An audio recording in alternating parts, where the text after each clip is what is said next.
6th standard mathematics term 1 chapter 1 example 1.11 simplify 20 plus 8 into 2 plus 6 into 3 minus 10 divided by 5. So பாருங்கள் board mass rule use பண்ணி இதை solve பண்ண போகிறோம். So board mass rule உங்களுக்கு தெரியும், bracket order division multiplication addition subtraction இதே ஆர்டரில் என்ன செய்யணும்னா இது சிம்பிளிஃபிகேஷன் பண்ணணும். ஸோ ஃபஸ்ட்டு பாருங்கள் எல்லாம் ப்ராக்கெட்டாக இருக்குது.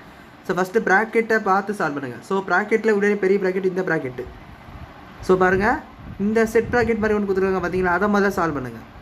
அதை சால்வ் பண்ணிடலாம், ஆர்டர் பார்த்து சால்வ் பண்ணுங்கள். ஸோ ப்ராக்கெட்டில் இருக்கும்போது எப்படி பண்ணாலும் ஒன்றும் பிரச்சனை கிடையாது. ஸோ அதனால் பார்த்து எடுத்து பண்ணுங்கள்.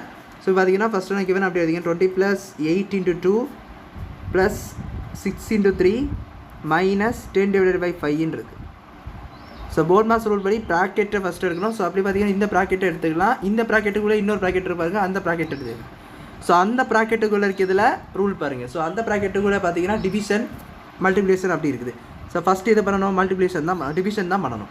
ஸோ டிவிஷனுக்கு அடுத்து மல்டிப்ளிகேஷன் பண்ணணும்.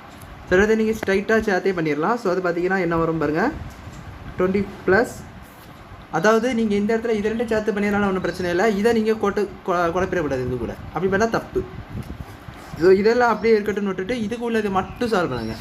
ஸோ அப்படி வரும் பார்த்தீங்கன்னா 8 × 2 + உலகே பார்த்தீங்கன்னா இது 6 × 3 = 18. ஸோ அந்த ப்ராக்கெட் நான் போட்டுக்கிட்டேன் 18. இது 10 divided by 5 பார்த்தீங்கன்னா 2. ஸோ அதுதான் உங்களுக்கு. ஸோ 18 - 10 divided by 5 அதாவது 10 5 பிரிச்சிங்கன்னா 2 பிரியும். 10 divided by 5 2 5 = 10 உள்ளது நல்லாவே தெரியும். ஸோ அதுதான். ஸோ 18 - 2 இருக்குது. இப்போ லாஸ்ட்டாக அந்த ப்ராக்கெட்டை போட்டு முடிச்சுக்கணும், ஸ்கொயர் ப்ராக்கெட். இப்போ பாருங்கள் இது = இப்போ இந்த ப்ராக்கெட்டை சால்வ் பண்ணுங்கள். கரெக்டாக ப்ராக்கெட் பார்த்து சால்வ் பண்ணி தான் போர்ட் மாஸ் ரூல். ஸோ இதை ஃபஸ்ட்டு பண்ணுங்கள். ஸோ 18 - 2 பார்த்தீங்கன்னா 16. இங்கே மைனஸோ ப்ளஸ்ஸோ எது இருந்தாலும் நீங்கள் கவலைப்படாது. அப்போ நீங்கள் நினைப்பீங்க இங்கே மைனஸ் இருக்கே லாஸ்ட்லாம் பண்ணணும், இதெல்லாம் அடிஷன்ஸ் மல்டிப்ளிகேஷன்லாம் பண்ணிட்டு தான் பண்ணணும்னு நினைக்கிறீங்க. அப்படி கிடையவே கிடையாது. ரூலே பார்த்தீங்கன்னா ஃபஸ்ட்டு ப்ராக்கெட் தான் யூஸ் பண்ணணும். ஏன்னா போர்ட் மாஸ் ரூல் ஸ்டார்டிங்கே பாருங்கள் B means bracket. So bracket தான் ஃபஸ்ட்டு பண்ணணும். ப்ராக்கெட்டை இந்த சிம்பிள் இருந்தாலும் நீங்கள் கவலைப்பட தேவையில்லை, பண்ணிக்கிட்டே போயிட்டே இருக்கலாம்.